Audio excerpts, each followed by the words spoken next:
بسم اللہ الرحمن الرحیم۔ السلام علیکم، ویلکم ٹو مائی چینل کہانیوں کی دنیا۔ امید ہے آپ سب خیریت سے ہوں گے۔ آج میں آپ کے ساتھ ایک رونگٹے کھڑے کر دینے والا واقعہ شیئر کروں گی۔ ہم گاؤں سے شہر نئے شفٹ ہوئے تھے۔ یہ کافی پر رونق علاقہ تھا۔ اس علاقے میں 2 اور 3 منزلہ گھر بنے ہوئے تھے۔ شام 4 بجے کی چائے ہم نے سوچا چھت پر چل کے پیتے ہیں۔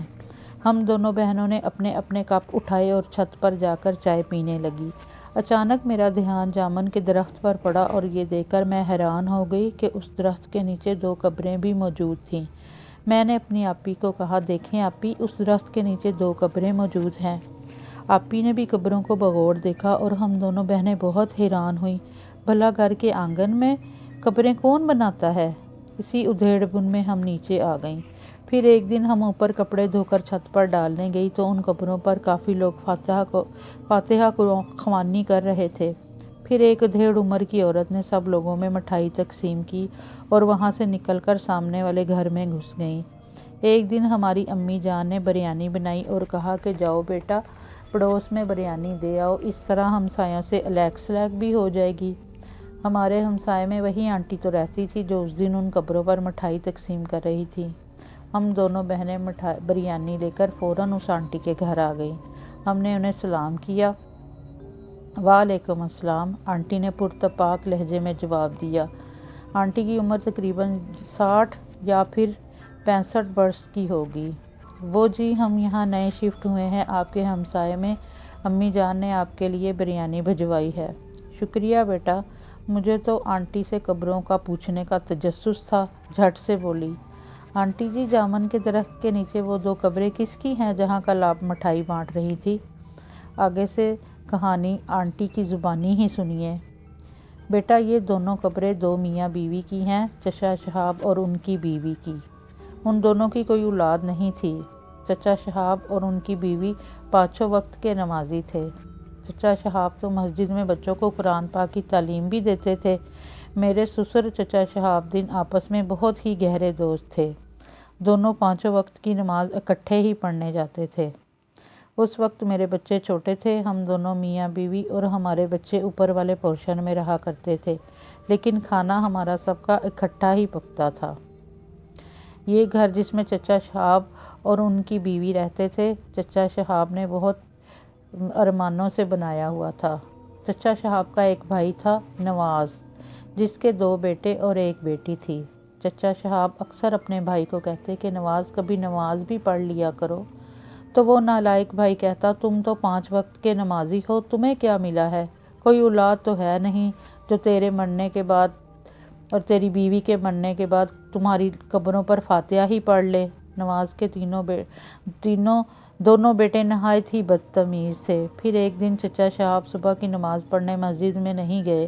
میرے سسر تو بہت پریشان ہوئے۔ جب ان کے گھر کے باہر دیکھا تو تالا لگا ہوا تھا۔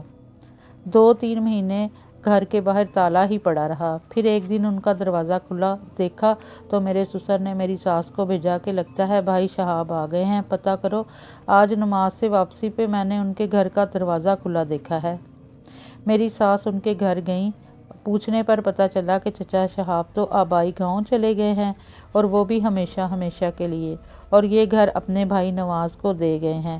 اب نواز اور اس کے بچے اسی گھر میں رہیں گے۔ میرے سسر نے کہا، ایسا نہیں ہو سکتا، شہاب دین کبھی بھی اپنا گھر اس نالائق بھائی کو نہیں دے سکتا، وہ تو اکثر مجھ سے اس کی شکایت کرتے تھے۔ پھر میرے سسر خود نواز کو ملے اور کہا، تم جھوٹ بول رہے ہو، شہاب دین تمہیں کبھی بھی اپنا گھر نہیں دے سکتا۔ اس پر وہ ایک خط اٹھا لایا جس پر تحریر تھا، میں اپنا گھر اپنی مرضی سے نواز کو دے کر آبائی گاؤں جا رہا ہوں۔ میرے سسر بھی خاموش ہو رہے۔ پھر ایک دن ایسا ہوا کہ میرے بیٹے کو بخار تھا۔ آدھی رات کو اس نے پانی مانگا۔ میں اسے پانی پلا کر پیچھے ہوئی تو مجھے ایسا لگا کہ جیسے جامن کا درخت حرکت کر رہا ہو۔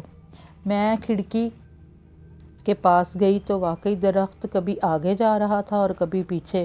اس کی شاخیں بھی سانپوں کی طرح ہوا میں لہرا رہی تھیں۔ ڈر کے مارے میری تو جان ہی نکل گئی۔ میں نے فوراً اپنے میاں کو اٹھایا اور درخت والی ساری بات بتائی۔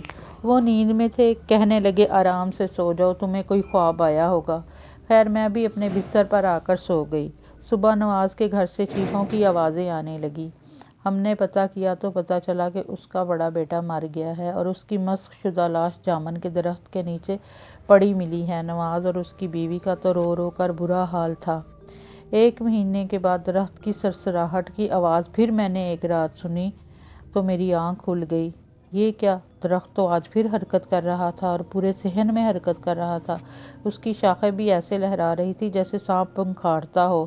میں نے پھر اپنے میاں کو ساری بات بتائی تو اس مرتبہ وہ بھی پریشان ہو گئے۔ صبح کو نواز کے گھر سے چیخوں کی آوازیں بلند ہوئیں تو پتہ چلا کہ نواز کا دوسرا بیٹا بھی مر گیا ہے اور جامن کے درخت کے نیچے اس کی مسخ شدہ لاش ملی ہے۔ پورے محلے میں خوف و ہراس پھیل گیا۔ کافی دن پرسکون گزر گئے۔ ایک دن میرے میاں نے رات کو درخت کو حرکت کرتے دیکھا اور اس کی شاخیں ہوا میں سانپوں کی طرح لہرا رہی تھیں۔ میرے میاں نے مجھے جگا دیا۔ میں نے اپنے ساس اور سسر کو درخت والی ساری بات بتائی تو میرے سسر کہنے لگے اب پتہ نہیں کیا ہونے والا ہے۔ صبح کو پھر نواز کے گھر سے چیخوں کی آوازیں بلند ہوئیں۔ ہم سب بھاگے گئے تو دیکھا کہ اس کی اکلوتی بیٹی بھی مر گئی تھی اور اس کی لاش جامن کے درخت کے نیچے پڑی ملی۔ نواز اور اس کی بیوی کا تو رو رو کر برا حال تھا۔ اس کی بیوی کو تو غشیں پڑ رہی تھیں۔ میرے سسر نے ایک اللہ والے سید صاحب کو جانتے تھے۔ انہوں نے ایک دن درخت والی ساری بات ان سے کہی تو وہ ہمارے گھر چلے آئے اور کہا مجھے درخت والے گھر لے چلو۔ ہم انہیں نواز کے گھر لے گئے۔ انہوں نے وہاں پڑھائی کی اور کہا کہ درخت کو ہر طرف سے 5-5 فٹ تک کھدائی کرو۔ ایک مزدور کو بلا کر جب کھدائی کروائی گئی تو نیچے سے چچا شہاب اور ان کی بیوی کی لاشیں ملیں، مگر ایسے جیسے یہ دونوں آج ہی فوت ہوئے ہوں، حالانکہ ان کی وفات کو تقریباً 1 سال گزر چکا تھا۔ نواز تو اپنے بھائی کی لاش کے ساتھ لپٹ کر رونے لگا اور کہا ہاں میں نے اور میرے بیٹوں نے ہی بھائی شہاب اور بھابھی کا قتل کیا ہے، جس کی اللہ نے مجھے بہت بڑی سزا دی ہے۔ میری ساری اولاد مر گئی ہے۔ نواز کو پولیس پکڑ کر لے گئی اور اس کی بیوی پاگل ہو گئی اور کچھ ہی ہفتوں بعد انتقال کر گئی۔ ادھر نواز بھی جیل میں ہی مر گیا اور اسے لاوارث قرار دے کر کسی قبرستان میں دفن کر دیا گیا۔ استغفر اللہ! یہ ہوتا ہے لالچ کا انجام۔ آخر میں آنٹی جی کہنے لگیں جامن کا یہ درخت جسے شہاب چچا نے بڑے پیار سے لگایا تھا اور اس کی اپنی اولاد کی طرح دیکھ بھال کرتے تھے اور اس کے جامن پورے محلے میں بانٹتے تھے، اس درخت نے کیسے اپنے محسن کا بدلہ لیا۔ تو کیسی لگی آپ کو میری کہانی؟